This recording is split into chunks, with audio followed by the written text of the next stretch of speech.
Well, hello, welcome back. Thank you for joining me.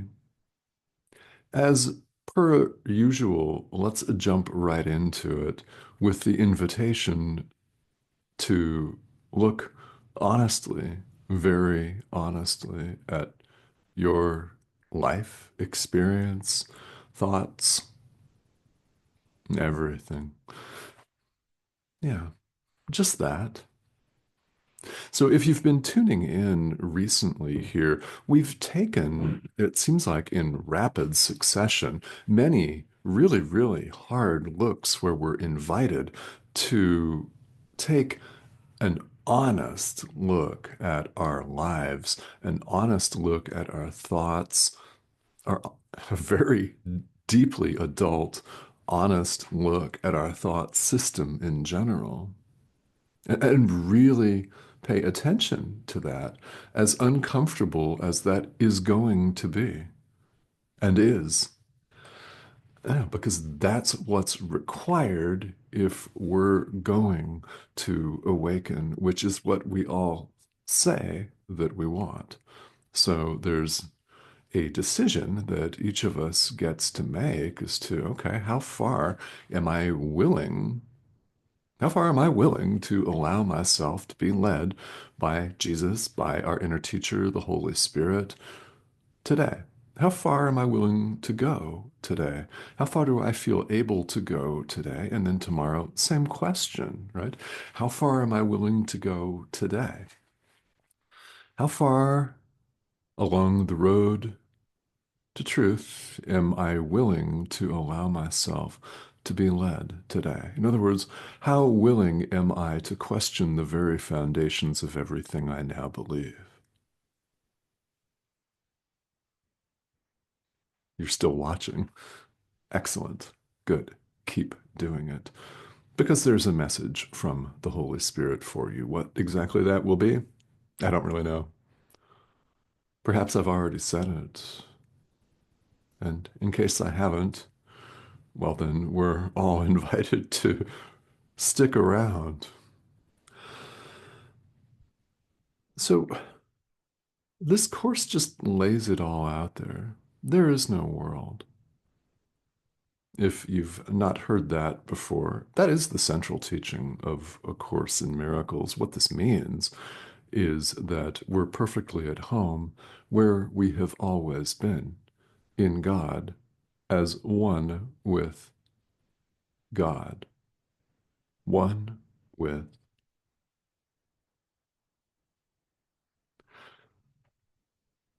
Now, upon hearing this for the first time, if it's the first time, or if it's the 15,000th time, any number of reactions are possible to the statement that we're one with God. We're created as like to Him as He is to Himself, one, same. There is no separation of any kind, period. God is the only reality. It's often stated here in A Course in Miracles in simply two words, two syllables even. God is, period. Implicit in that statement is the statement that nothing else is. All else is illusion.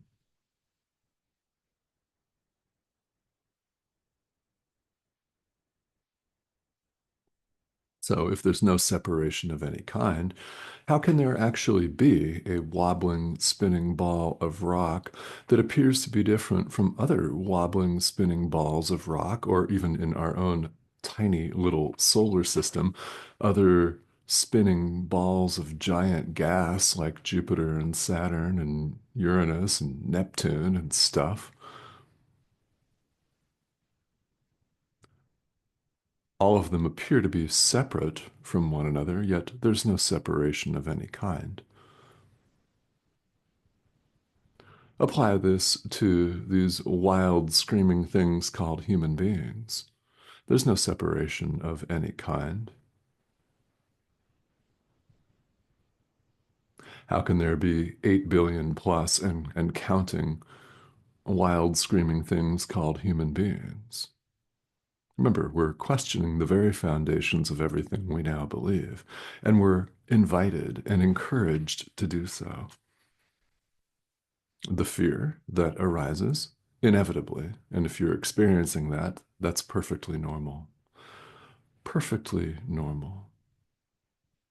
It's the ego resisting. That's all. And of course it would. We have clung so desperately to what we consider to be our precious individuality that we've gotten ourselves into a giant, chaotic, hot mess.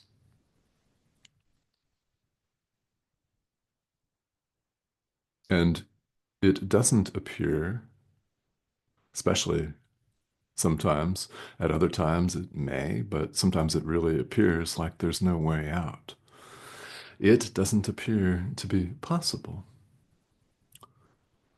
We've managed to convince ourselves that we're an individual human being. We've even managed to deceive ourselves into thinking and believing that we're encased in this thing.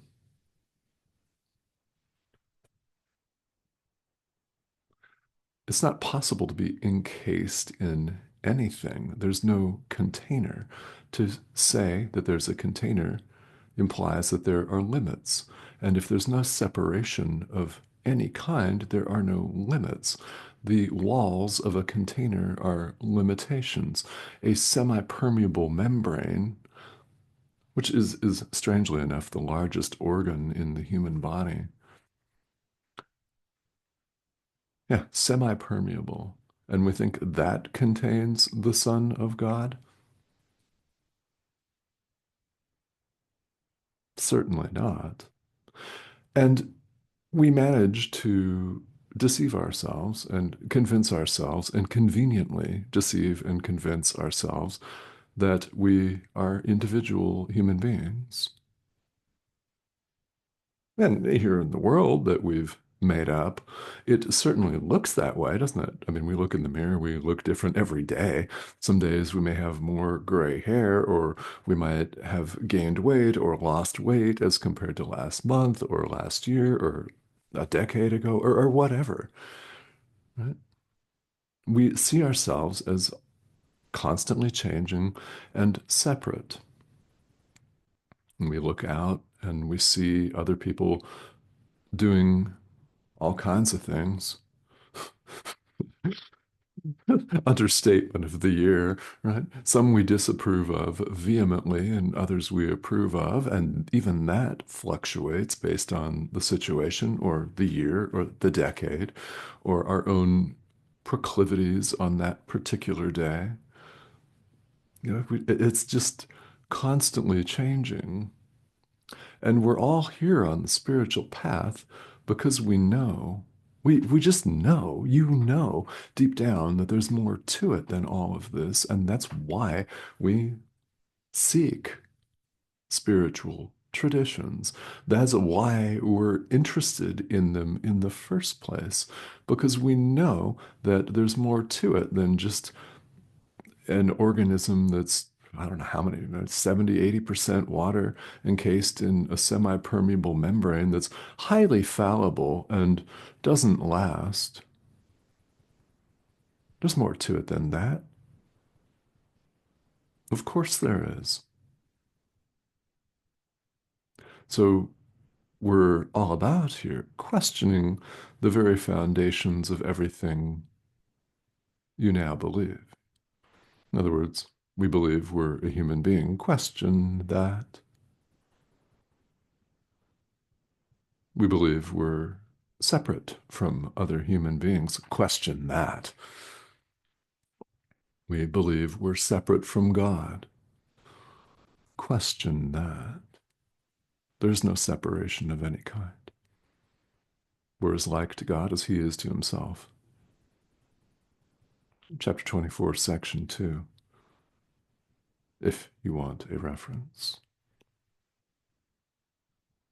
That's the text of A Course in Miracles that we're referring to, by the way.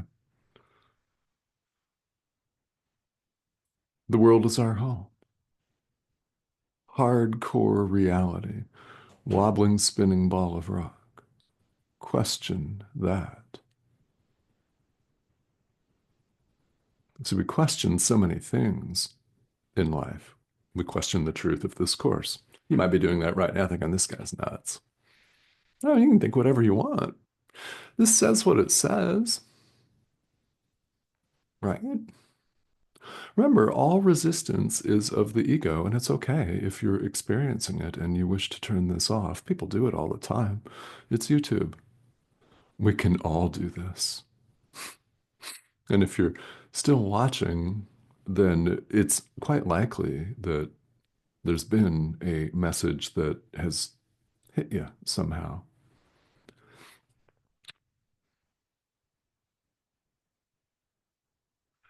See, we question other people all the time. We question the truth of this course. We question the truth of someone who's talking about this course, talking about what it says and what it means by what it says.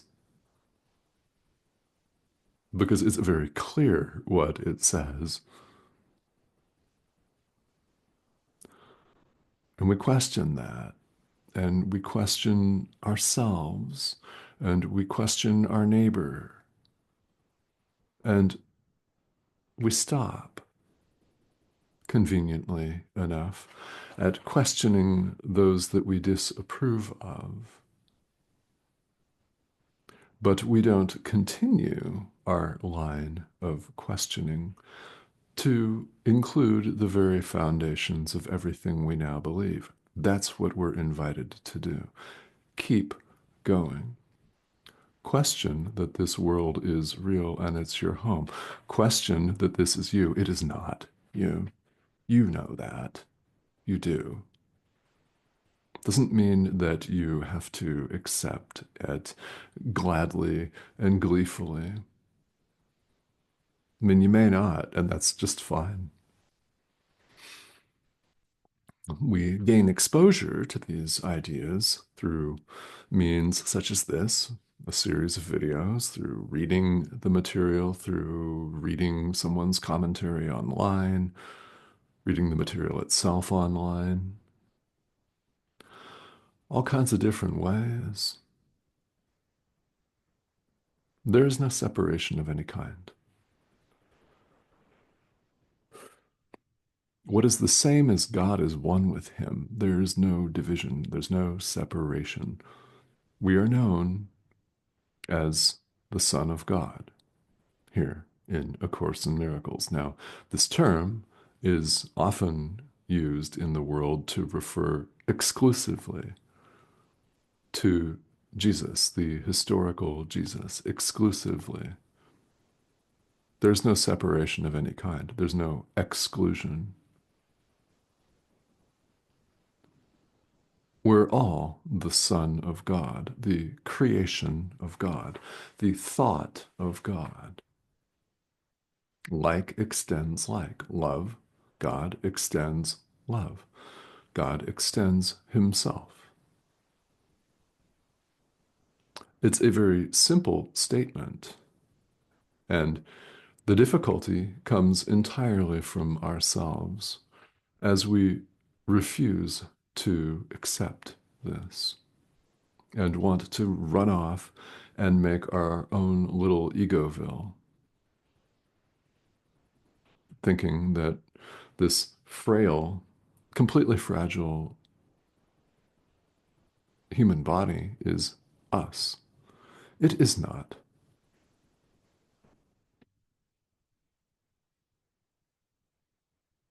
And who we are is not an illusion, and it's beyond question. Because one with means one with. So we're invited to think about these truths. And what do we do as a practical matter? We go forth and we forgive. Our brother is in need of our forgiveness, just as we're in need of his. So, what do? He's awaiting your forgiveness of him so he can return it to you.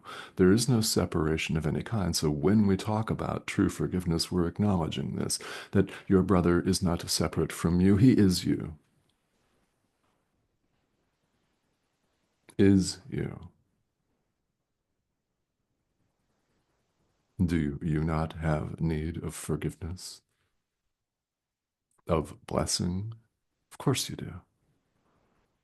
Your brother is you.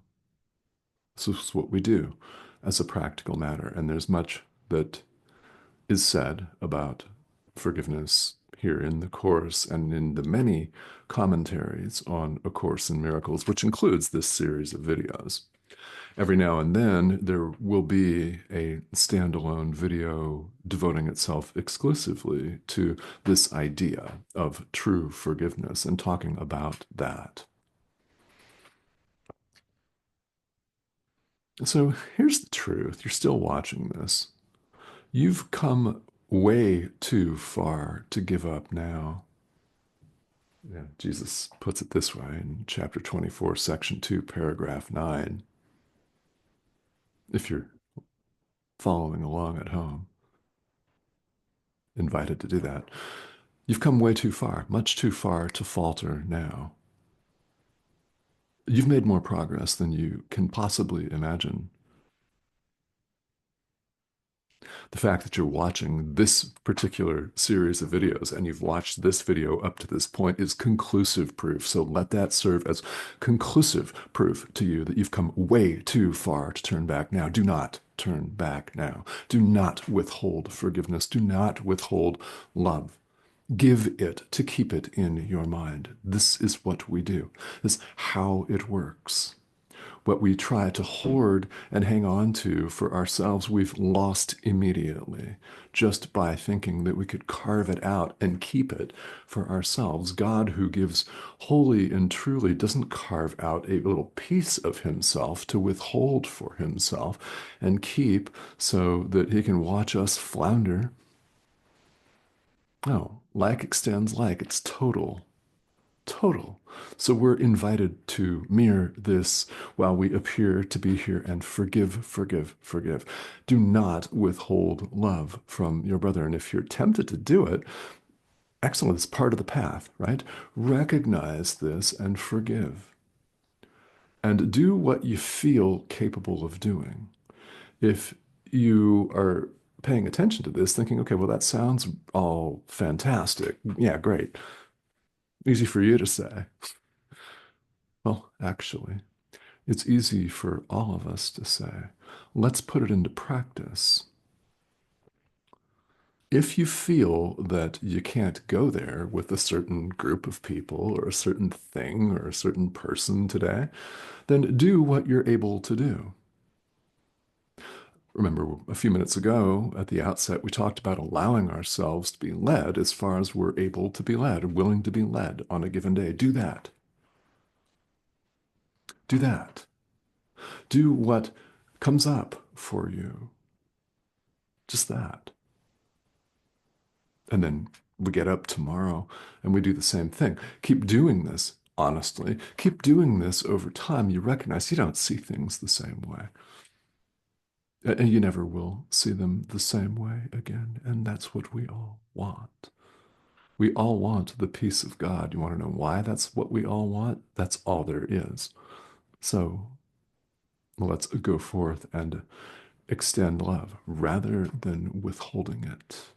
Thank you.